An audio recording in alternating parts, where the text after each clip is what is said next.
And then what I'm going to do is, so I'm going to talk about 10x sales tactics. And while I'm doing that, I will also, I mean, there's certain things that I was taught that were quite different actually from the way I used to do things. So I will actually have an offer for you or a proposal for you, which will go through when I go, but it'll be all part of, and I did this the other day actually with a client. I was attempting to sell him a mastermind, and then I just used these specific some of these tactics, and I actually told him what I was doing while I was selling him. And it was kind of funny.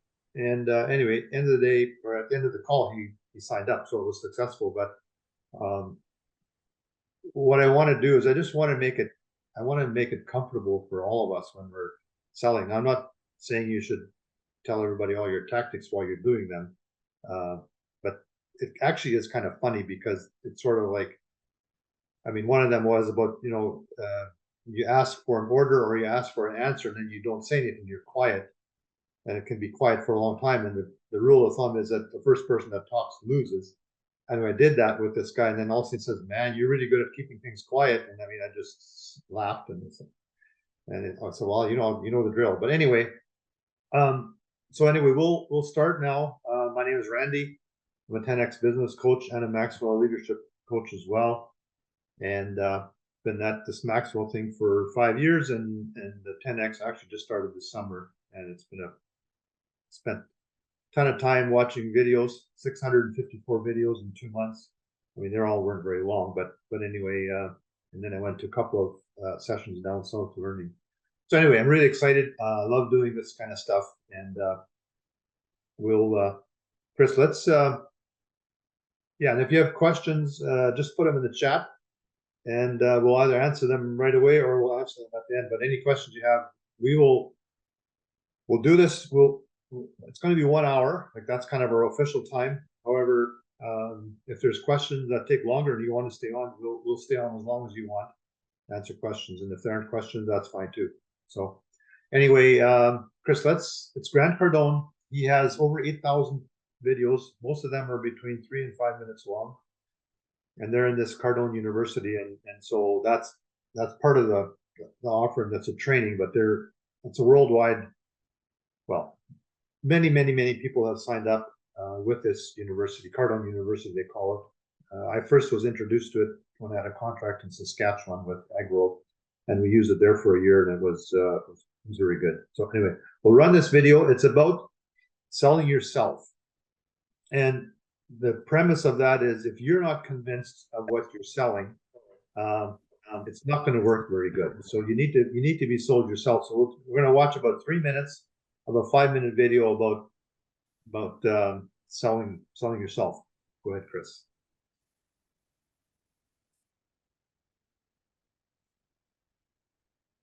Hey, in this segment, we're going to talk about you getting sold. To the degree that you're sold, convinced, persuaded yourself, you will sell.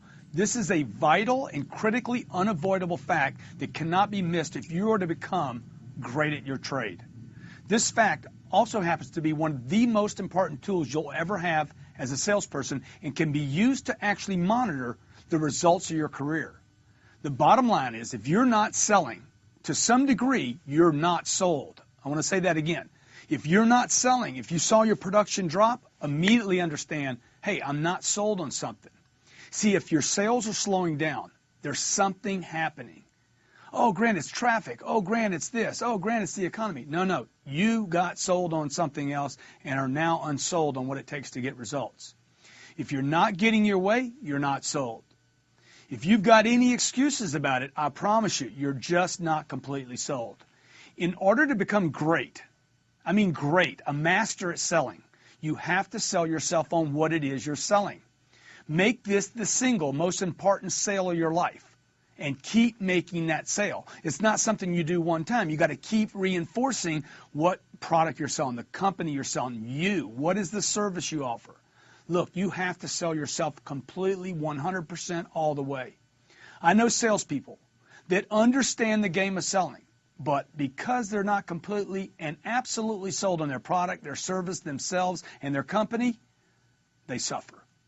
You've got to convince yourself that your product, your company, your services, your ideas are superior to all others. You know, many of you believe that your product is superior. And while products tend to offer similar benefits to yours, I mean, there's always going to be some competition, right? You have to be sold not just on product, but the service, the company, and how you're going to support it. You have to be 100% certain on this idea, this fact that you're selling, what you're selling, you know, the company that you represent is better than every other option. So we're going to do an exercise in this segment where you get clear on that, and you got to keep redoing that. This one point is so critical to your greatness that it cannot be negotiated with. You have to be utterly and completely convinced and believe that what you're selling so strongly that you become unreasonable. That's right, unreasonable, almost fanatical. Unreasonable means without reason or logic. See, you have to be so convinced about your position that you won't even consider the other logic people give you. You must never allow the consideration to enter your mind that anyone else could compete with you. Do you understand what I'm saying? You want to literally get so sold on what you do, not just the product, but you, the company, the service, the follow-up, so sold that you will not reason with logic when somebody says, hey, I can get it down the street for $500 less money. Well, you know you're sold so deeply that, hey, you can make up the $500 in what? Service, the company, the support. See, that's not to say that others are not going to try to convince you. They are. They're going to try to sell you on something else. So you got to get sold. So sold that you won't allow the think of others. You might acknowledge it, but you're not going to allow it to penetrate or permeate your own belief system.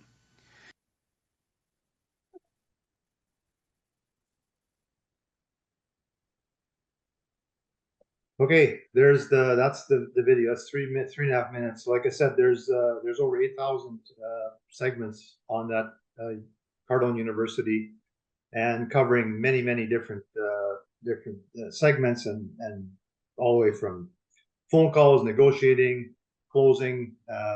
You know, how do you cold call? Anyway, there's tons and tons of information there, and but I think that the thing that I wanted to just stress with that video is that we need to be sold ourselves.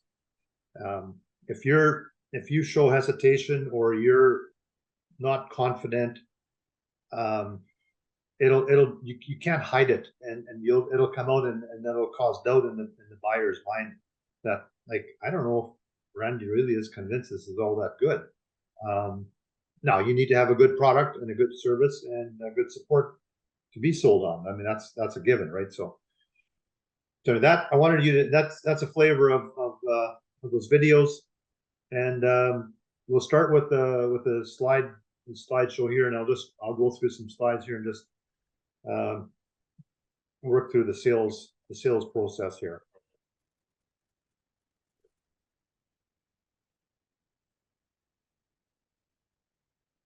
So the sales process, it's very simple. First of all, there's the greeting, qualify, present or demonstrate the product, make a proposal. We're going to talk about, well, we'll talk about all of these, but making a proposal, that's one thing that came very clear there, and I mentioned it earlier, is always have a proposal ready for whenever you're talking to someone.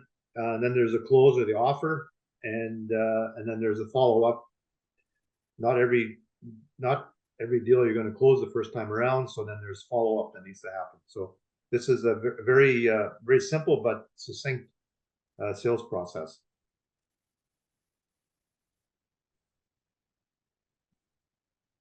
So list your sales opportunities that you have. Where do your sales come from? So one is incoming calls. People call you.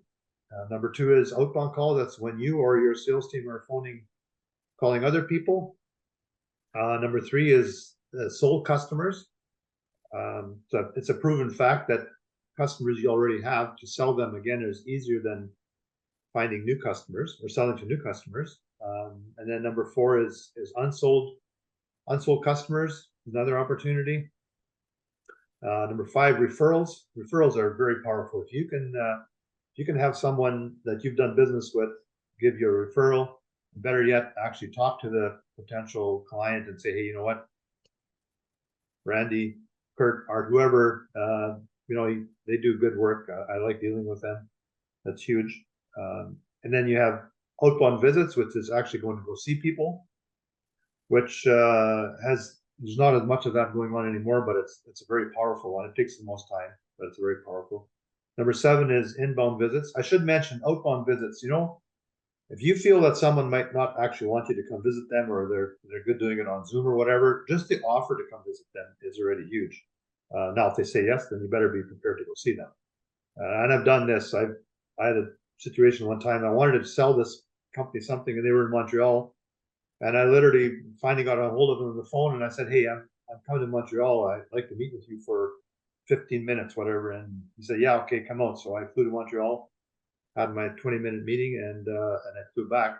Didn't get the deal, but I did everything I could to try and close it. Inbound visits, people come see you. Number 8, obviously you want a website. It's very important. There's e-commerce opportunities for many businesses. Number 10, social media inbound and social media outbound. On social media, I just want to, I've got a client who didn't even have a website, never mind social media, 10 months ago. And they have a website now, and we just started with social media about a month and a half ago. Anyway, they got 2 new clients. Well, one client is just in the process of signing up all the official paperwork. Now, this client only has like 12 clients. The clients many of them are multi-million-dollar clients. But I asked the one guy, I happened to get a call from him, and I said, well, how did you hear about this company? Well, I saw it on the internet, right? So they would not have contacted. And then there's another one also in the process, and they're looking for a lot of products. So it's very, well, you got to do a lot of things, but there's some things that are, you try different things, and some things will work, some things may not work, but the combination can be very powerful. Service calls, number 12, you need some support or fixing something, whatever. That's also opportunity for selling. Complaints, number 13. If you have a complaint and you handle it properly, you can actually build an extremely loyal client. And I've experienced that in the past too. We had a big problem and we fixed it properly, and they became very, very loyal clients. 14, email campaigns, still a huge thing. Some people say emails don't work. Email campaigns do work. Cardone, they send out, I don't know what it is, like 15 million emails a year. It's unbelievable. They'll send 3 or 4 a day. I don't recommend that many, but several a week is not a big deal.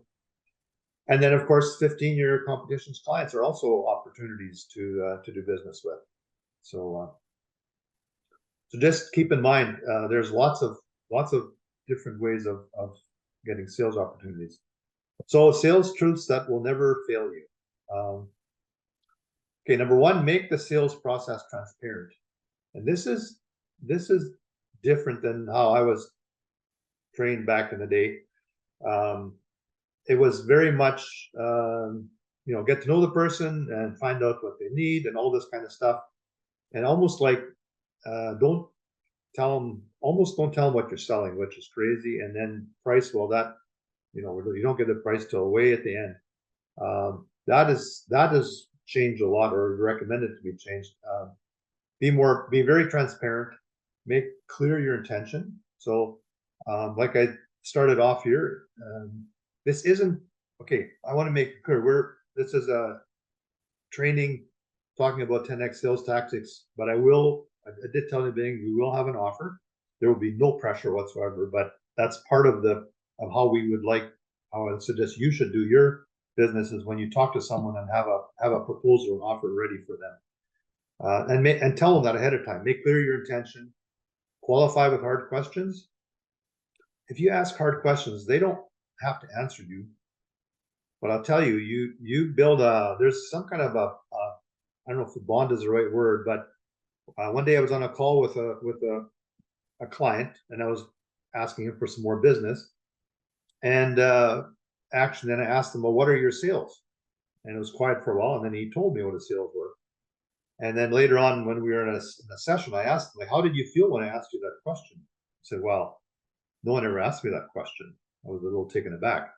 Now, the answer, it helped me in the sense that I'd had a better idea how big he was and how maybe, we could help him.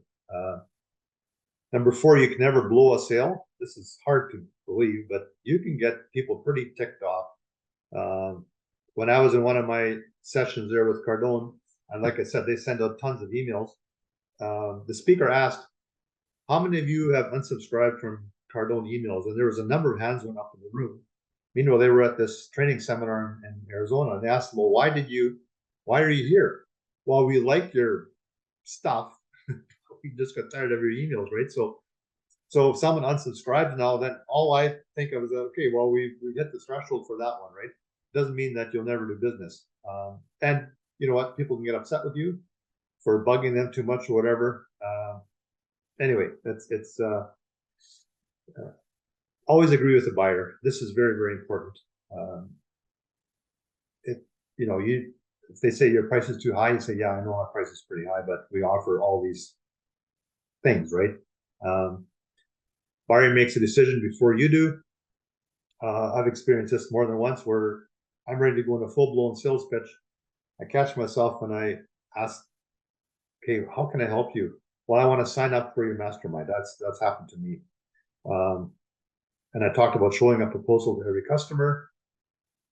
Always use third-party touch. So this is when you have more than one person or you have several people, it's very nice to have a manager or someone else in your organization. So you're dealing with, let's say, trying to sell Chris something, and Michaelan is working for me, and Michaelan jumps on and say, hey, Chris, you know what? This is a really good deal. Randy, what he's offered you, we think this would be good value for you. That's kind of another person confirming what the other one's already saying. So price is a myth.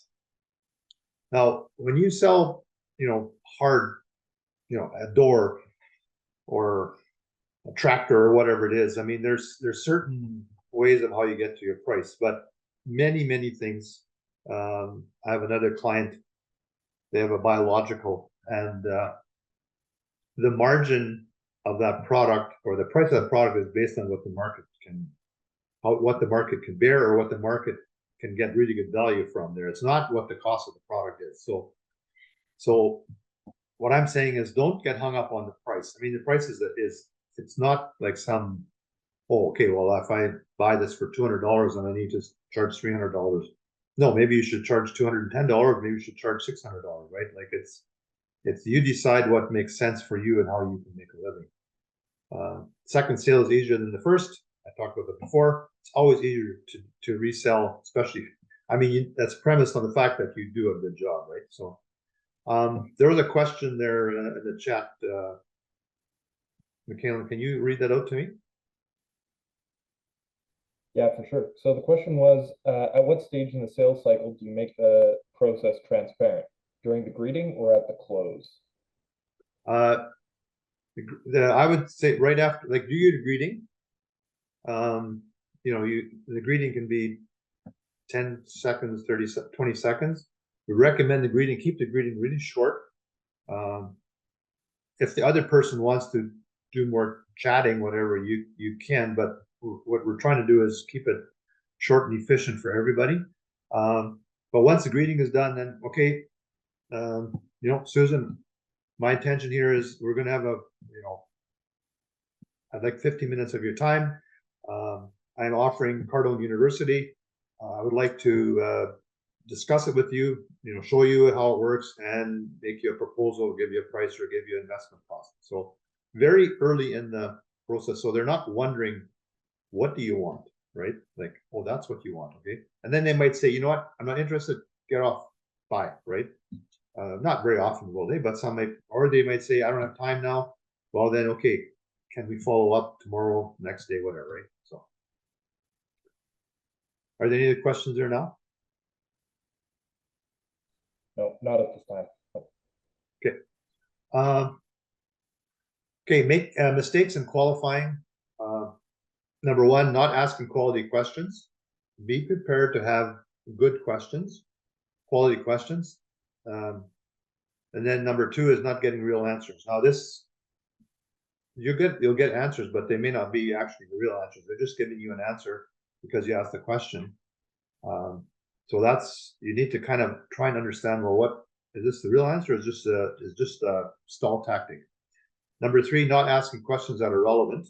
That has to do a little bit with the greeting. Like you can go on a rabbit trail talking about the weather and whatever topic, and it doesn't really build you rapport. Asking bad questions, like again, this takes a bit of practice and some learning. But if you know who you're calling, try and figure out, what would be some good questions. Number 5, not listening. This is a terrible habit of many people, and I catch myself too. You gotta listen to what they're saying. What they're saying may not be what they mean, but you need to figure out what does this person actually mean. And then not digging. Why is digging important? It's all to do with finding out what the truth is. Number 7, you don't find out what they value. Question I really love asking is, what are your top 3 challenges you're facing today? And you can find out a lot of information. And if their top challenge is, well, you know what, I'm going bankrupt and I don't know how to do that. You know what? Probably they're not really a qualified customer at that point in time because they won't have any money. And then number 8, never discovering how they make decisions. And we'll get into that a little bit more here later, but it's very important to know, like, how do they make decisions? Do they, like in my case, I will rarely buy on a first call. I like to give myself 24 hours. So anyway, that's really important to figure out how they make decisions. Okay, there's another question there in the chat. I'll answer that one right away. Yeah, so the question there is, can you give examples of quality and non-quality questions or bad questions? Okay, quality question. Well, it would be the one that, what are your top 3 challenges you're facing? And let's say the answer is, I can't find salespeople. And then the bad answer would be, well, yeah, everyone has that problem, and that's just life. That's bad answer. A good answer would be, oh, okay, yeah, I understand. There's lots of companies are having a challenge with that. You know what some people are doing is they're hiring good people, and then they train them, or create someone that you want. Like you get a good person. Oh yeah, okay.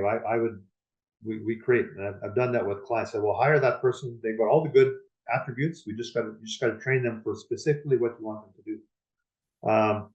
I mean, I don't like this question about, well, how's the weather? I mean, that's kind of in your greeting, but can get you all over the place. A good question when you start greeting is, hey, you know what? I'm Randy. I'm very glad you took my call. Can you just tell me a little bit about yourself before we go any further? And people love talking about themselves, and then gives them 30 seconds or 45 seconds to talk about themselves, and then that can help you get to the next area. Another question is that I don't like, when you jump to the conclusion that they're not ready to buy, and you ask them, well, can I get back to you, or can I call you another day? And you haven't really finished the process. There's a question will come up before, and it'll be, do you have enough information to make a decision? That's a very powerful question. That's the one question I want you to remember of anything I'm going to say today is, do you have enough information to make a decision? Don't ask it too soon, but that is a really good question. Facts about qualifying. Okay, qualifying the buyer's reasons for buying makes the sale easier. You do really want to know why is someone buying what they're buying. Purpose of the qualification is to determine the right product, and then the secondary purpose is to know how to structure the proposal. So, I mean, you might be all excited about selling them Cardone University or social media or door or some coaching, whatever, and just doesn't interest them. And you go down this road and you just you're just wasting both people's time. So the more you can find out, the easier it is for you to structure a proposal. Third purpose is to know how to justify a close. So if, like today, I will talk about my proposal and how do I justify it. Well, I mean, I'm not talking one-on-one, so I don't have specifically your scenario in that way. But if someone says their challenge is, well, we're just not selling enough, and maybe they do need training, right? So then when you get to that point, well, you know what, John, Kurt, whoever, I know you mentioned about, you really aren't selling enough. And so what I think you need is training, and this is our proposal. And so can we sign you up for this? So that's how you justify your close, by the things that the person has already told you. Discovering buying patterns makes your close easier. Asking hard questions builds trust. And that's when I talked before about asking these hard questions. And then, but then you have to also keep that in confidence. You don't go around telling people, oh, that his sales are this or this or that, right? It's between you and that person. The buying patterns, again, that's just, hey, how do you normally buy? Do you buy, do you buy it all the time, or do you have a budget, or do you follow a budget, or what's your buying process? Okay, hard questions.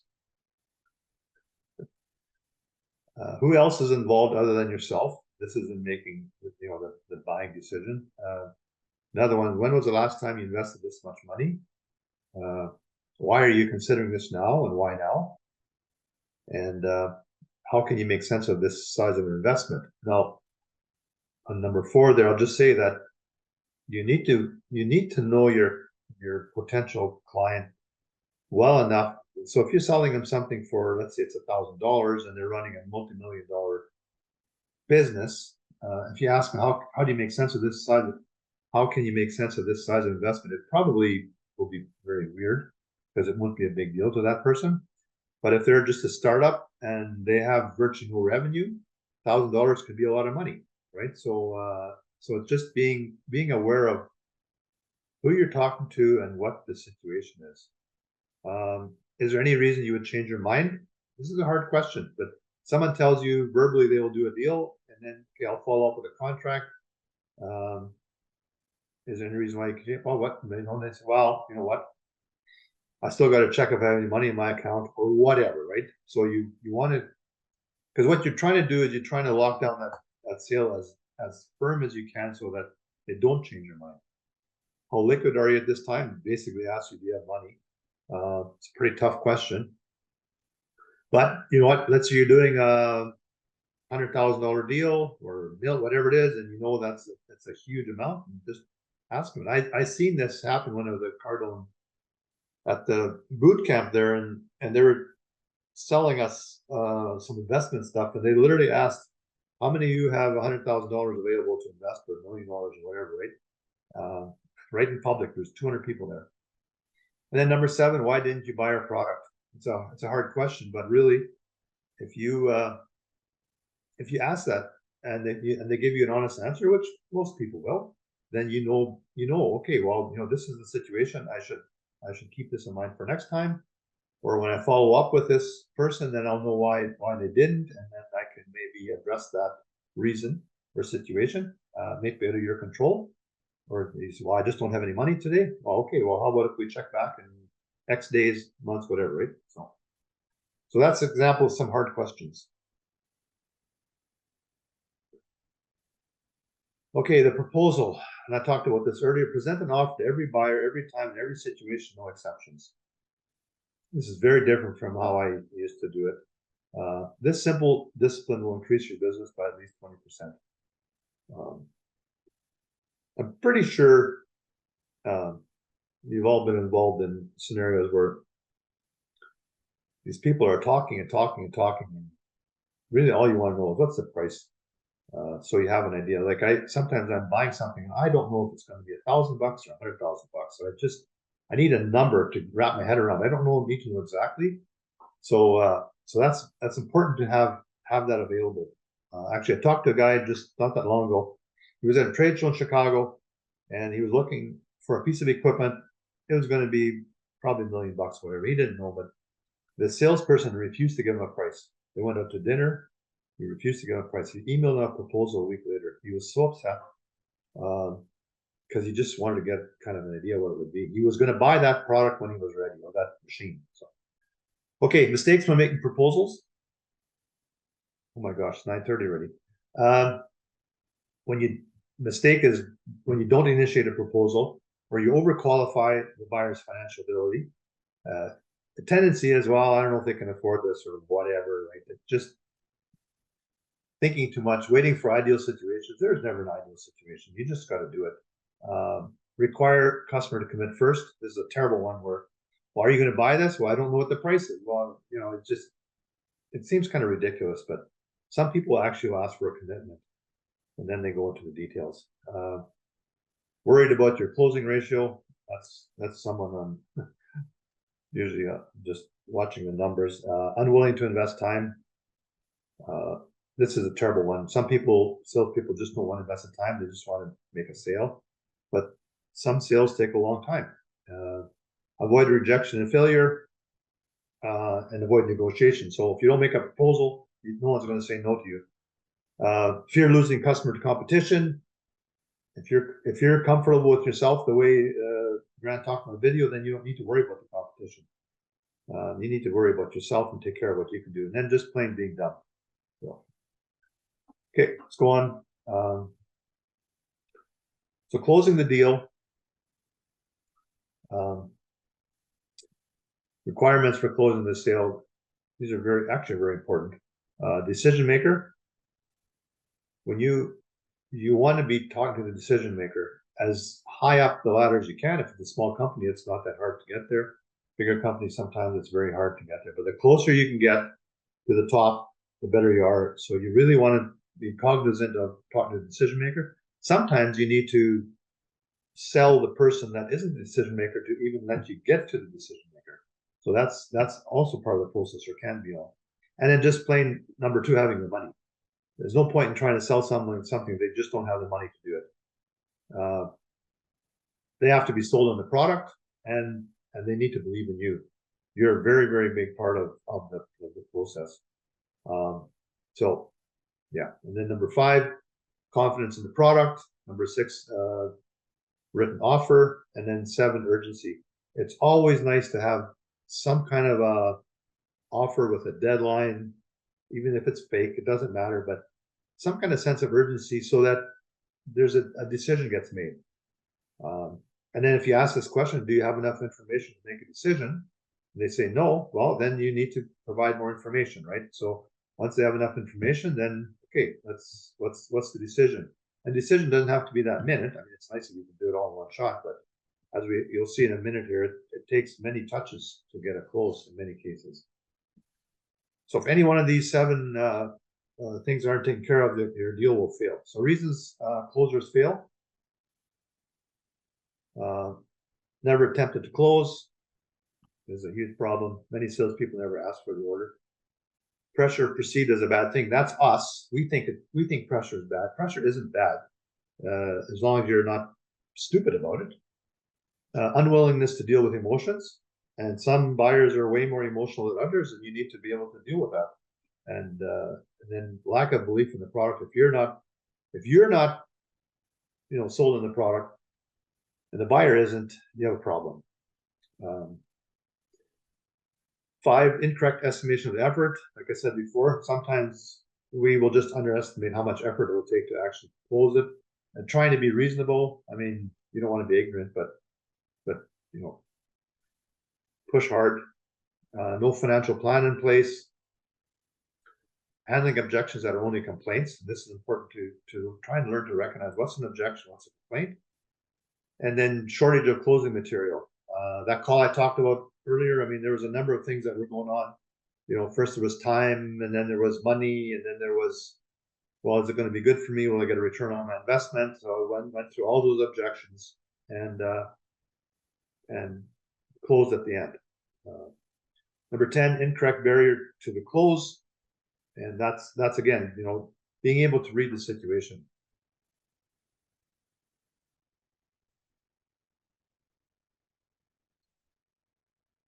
Objections fall into 4 categories: the product, the time, and the stall, and the money. And if you can find out what the objection is, cover it off, and then move on.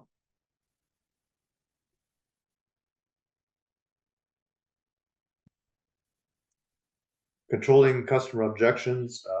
There's really only 2 reasons you won't purchase our product. Can I share them with you? Again, these are kind of hard questions, but you aren't the decision maker. That's why you're not buying, or you can't afford it. Which one is it? I would say you need to be comfortable asking these questions, but they're very powerful. So be willing to blow the deal with hard questions is really what Grant Cardone is saying here. So, okay, next one. There was a question there, Randy. Okay, What's the difference between a stall and time as far as objections? stall is they're just stall. They may have already decided to buy, but for whatever reason they're just stalling because they don't feel like writing out the check or doing the deposit or whatever it is, right? Time is more, I don't have time to take in a mastermind. I don't have time to, I don't have, let's say you buy a Cardone University and I don't have time to watch videos. I don't have, not having time to do something with the product versus stalling buying. That would be the difference. Okay, so decision phenomenon, I talked about this. Do you have enough information to make a decision? And then have you seen enough to make sense of the investment? These are very, very powerful questions. Do you have enough information to make this? I've used that quite a bit since I learned this in August. And actually I love it. It just gets you right to the point and you get an answer. Well, no, I don't, or yes, I have enough information. Okay, so what is your decision? Can we go ahead, right? And then they'll either stall or whatever, or they'll say, well, actually, no, I need more information. Follow-up facts. Yeah, keep these in mind. 2% of all sales are made on the first contact. So you will almost never sell something on the first contact. If you do, just be very, very, very thankful. Or you're really, really good, but I'd say it's more being thankful.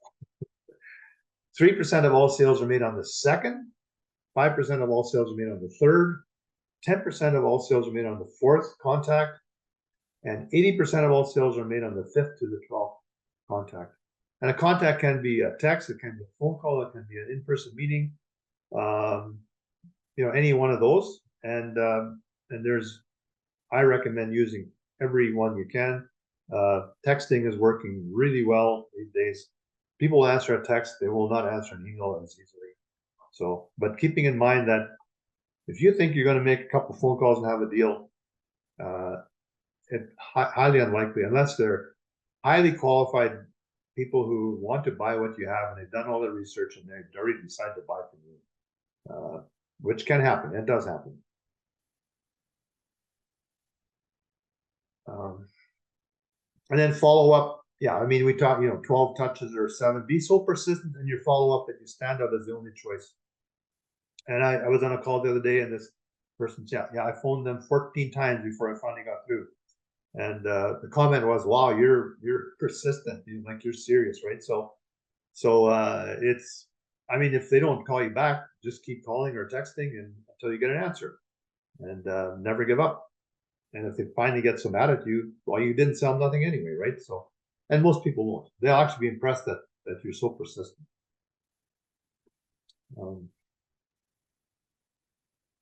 Okay, I think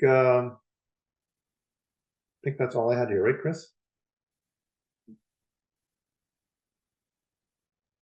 Yep, that's the last of yours. Okay, social media. I'm a big fan of social media. I think it's absolutely awesome. Ken will talk on that, but I will just talk about the proposal here now, the offer.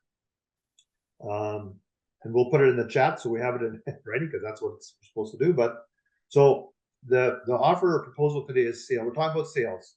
So sales tactics. So 6 months, $6,000, That gives you, it actually gives you 1 year subscription to Cardinal University with those 8,000 videos that you can watch. And we recommend you watch several videos every morning. And that will include 2 Zoom calls a month with me.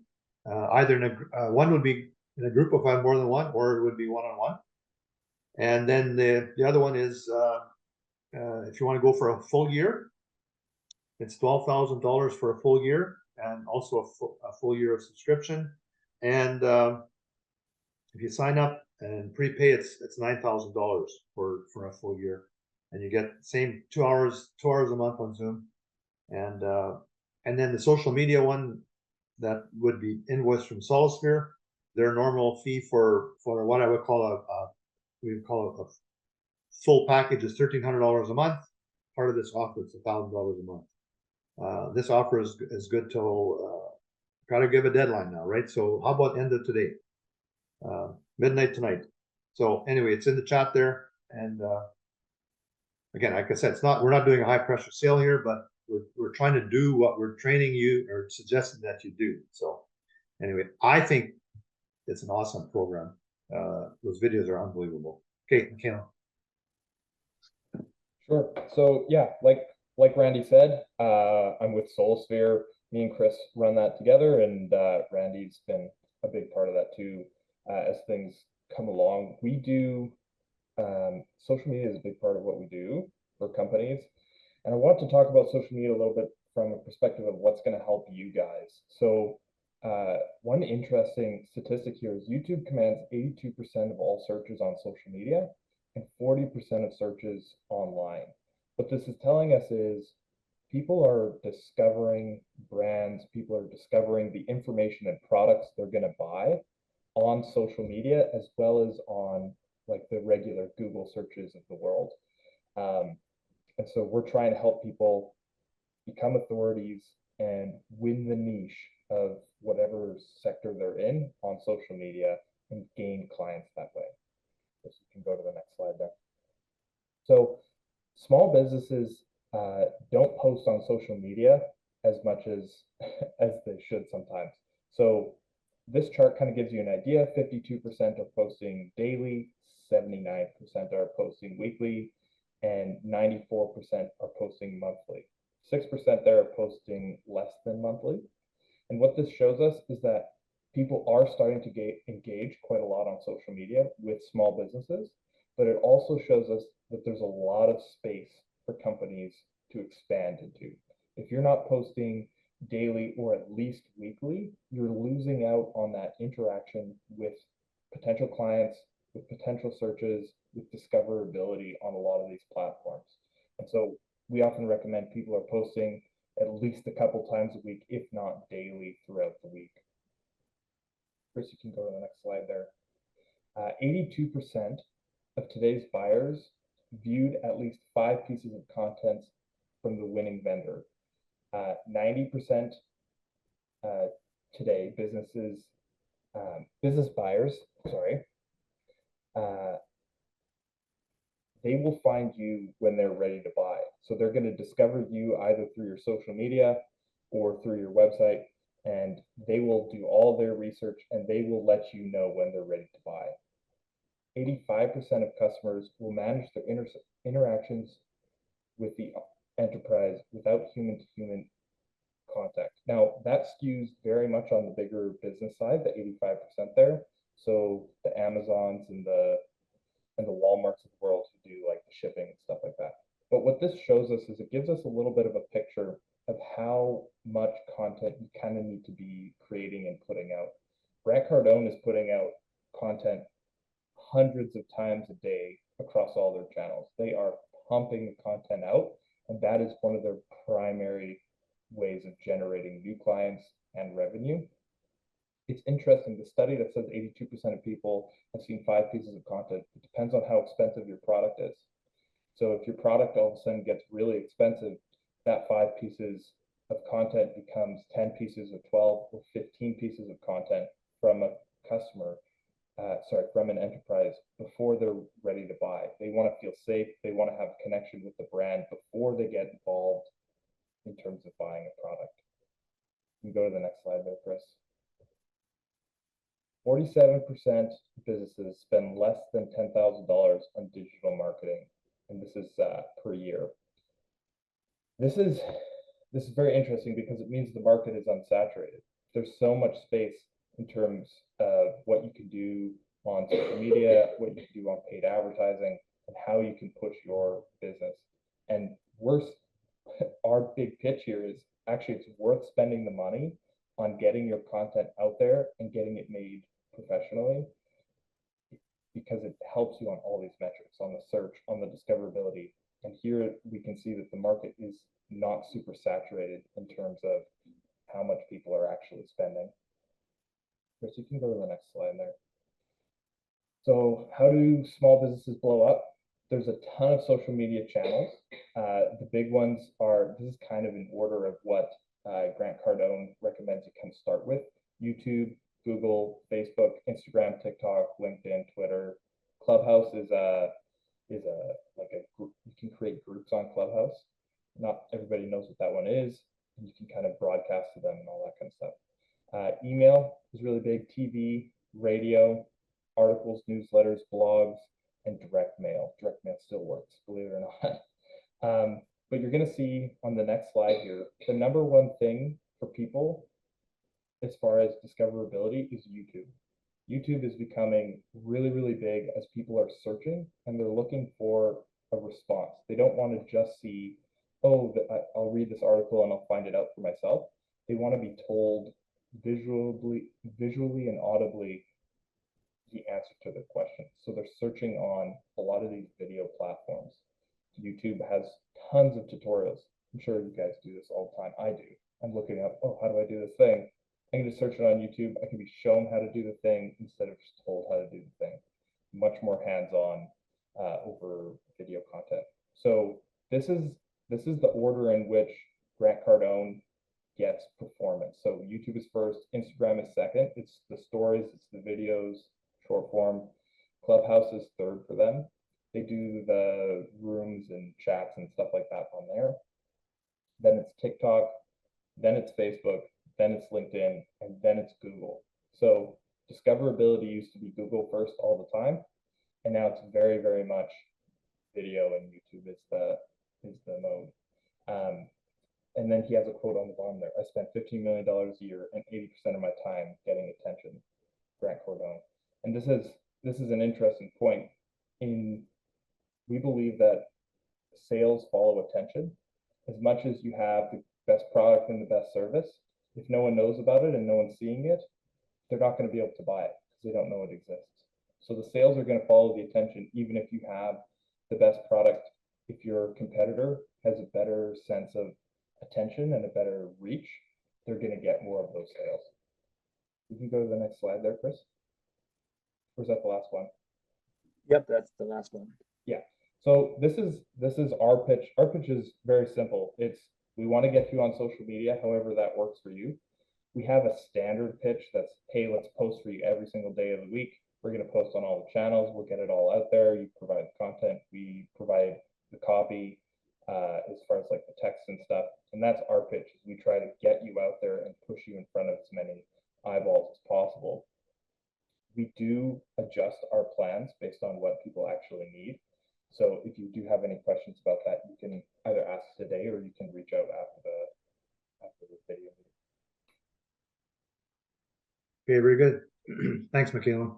Okay, that's the end of our presentation here. Are there any other questions anyone has? I'd love to answer them. I love sales.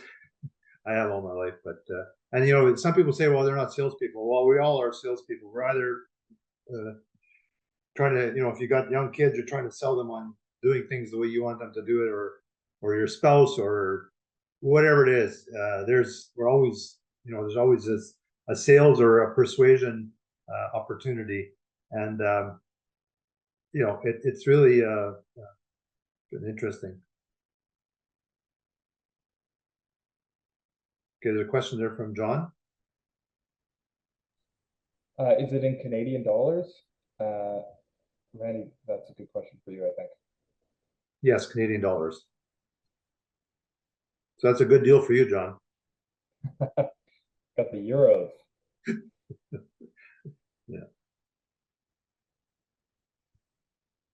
Any other questions, comments? Was this useful? Did you learn something?